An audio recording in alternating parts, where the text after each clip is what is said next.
নমস্কার, কেমন আছেন সবাই? দ্য প্রেত স্টোরি ইউটিউব চ্যানেলে আপনাদের সবাইকে স্বাগত।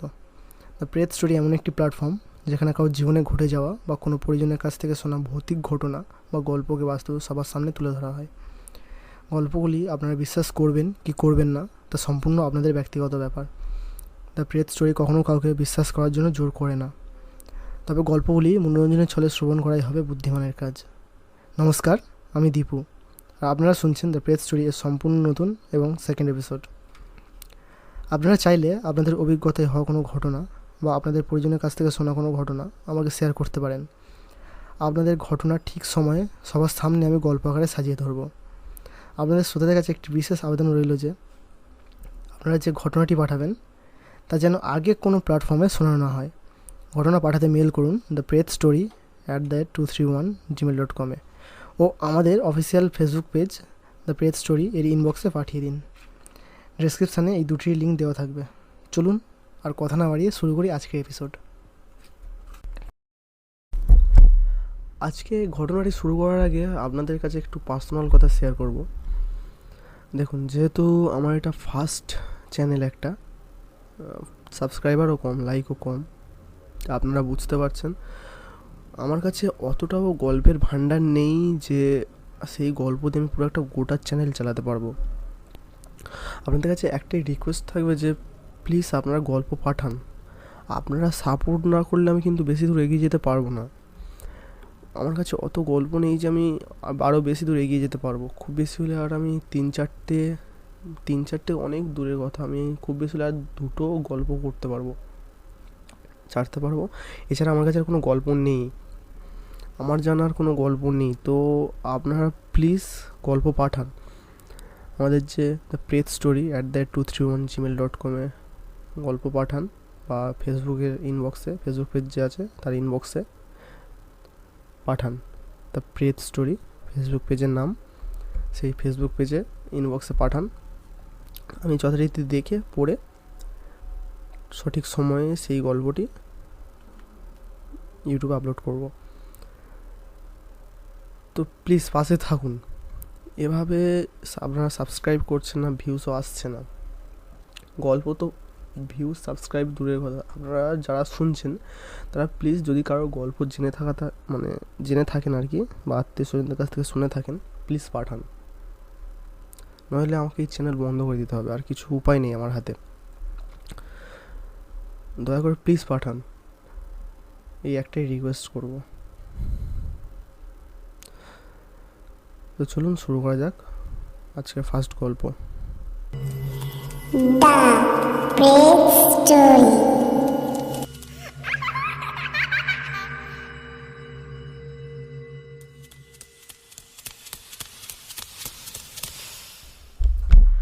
আজকের এই সেকেন্ড এপিসোডে তারপরে ছোটো মামার কথা অনুযায়ী আমার যিনি দাদু ছিলেন, আমার নিজের দাদু আর কি, উনি খুড়তো মামার পিঠে একটা চাপড় মারেন। সেই চাপড় মারার পরেই খুড়তো মামা একদম যখন চিৎকার করে ওঠে না, পুরো বাড়িটা মাথায় উঠে যায়। মাথায় কীরকম ধরুন, যখন চিৎকার করে পুরো বাড়ি রমরমে হয়ে যায় একেবারে, পাড়ার সবাই শুনতে পেয়ে যায়, এরকম একটা ব্যাপার আর কি। তো ওরকম যখন খুড়তো মামা মাথা তোলেন, চোখ একদম টকটকে লাল, আর উনি যেহেতু একটু অ্যাবনর্মাল ছিলেন, হঠাৎ করে গায়ে খুড়তো মামাকে একটা তাবিজ দেন হাতে বেঁধে রাখার জন্য, এবং এটাও বলে দেন যে যতদিন বাঁচবেন তাবিজটা যাতে না খুলতে, তাবিজ খুললেই আবার বড় হওয়ার আশঙ্কা থেকে যাবে। তো যতদিন উনি বাঁচবেন ততদিন তাবিজ খুলতে পারবেন না। আর আমিও এখন যতবারই যাই গিয়ে দেখি যে হ্যাঁ, হাতে ওই তাবিজটা বাঁধা আছে, কালো কালার কাঠ দিয়ে একটা তাবিজ খুব টাইটভাবে বাঁধা থাকে মামার হাতে। আর মামাটা আগের থেকে একটু অ্যাবনর্মাল ভাবটা একটু কমেছে, ম্যাচুরিটি হালকা একটু এসেছে, বাট তাও অ্যাবনর্মাল যেরকম ছিল একটু কমেছে, বাট রয়ে গেছে। তো এই ছিল আমার ছোটো মামার বলা ঘটনা, প্রবীর সামন্তের বলা ঘটনা। কেমন লাগলো অবশ্যই কমেন্ট করে জানাবেন, আর ভালো লাগলে সাবস্ক্রাইব করবেন, লাইক করবেন। চলুন এগোনো যাক পরের গল্পের দিকে। ফার্স্ট ঘটনাটি কেমন লাগলো আপনারা অবশ্যই কমেন্ট করে জানান। আর শুরু করছি আজকের দ্বিতীয় ঘটনাটি। আজকের দ্বিতীয় ঘটনাটি আমার যিনি কাকিমা আছেন ওনার কাছ থেকে কালেক্ট করা আর কি। কাকিমার বাপের বাড়ির ঘটনা। যখন কাকিমা ছোট ছিলেন তখন ওনার একটা কাকুর সাথে ঘটনাটি ঘটে। তো কাকিমা বিয়ে হয়ে আসার 2-3 বছর পর আমাকে জানান বলতে গল্পটা এমনি গল্প করতে করতে উনি একদিন আমাকে বলেন যে এরকম এরকম ব্যাপার।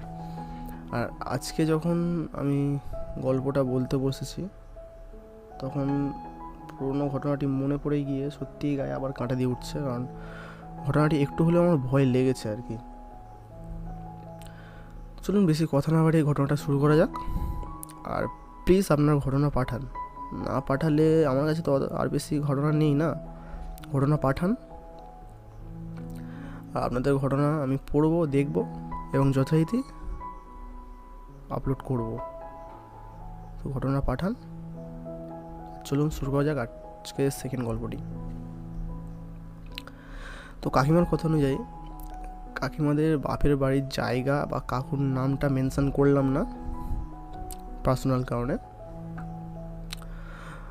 আর কাকিমার বাপের বাড়ির যে জায়গাটা ডায়মন্ড হারবার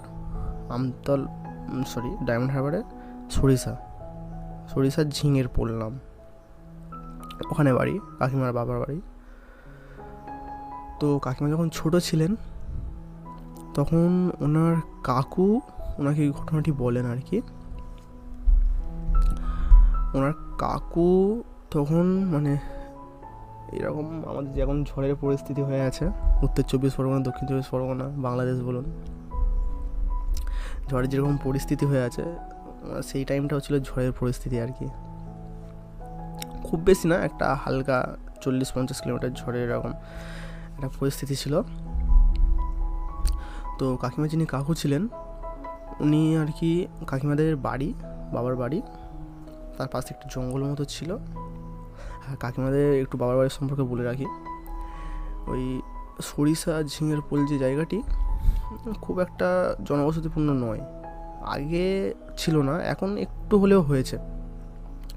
আগে খুব ছাড় বাড়ি ছিল, যেমন লাটের দিকে বা ওই গঙ্গাসাগরের দিকে যেরকম বাড়ি হয় না, একটা বাড়ি ছেড়ে অনেকক্ষণ হাঁটার পর আরেকটা বাড়ি এরকম হয় না, তখন ওই সরিষাতে ওরকম ছিল।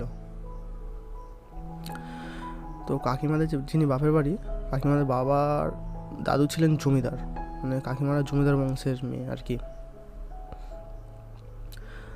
ওখানে ওই কাকিমার বাবার বাড়ি, তার আশেপাশে একটাও বাড়ি নেই, কিছুটা দূরে একটা পুকুরের ওই পারে আর একটা বাড়ি। আর কাকিমাদের বাড়িটা ছিল পুরো বন জঙ্গলে ঘেরা আর কি, চার সাইডে মানে জঙ্গল বাগান এইসব আর ছিল। তো কাকিমার যিনি কাকু ছিলেন উনি ওই ঝড়ের দুপুরবেলা, দুপুর 12টার দিকে,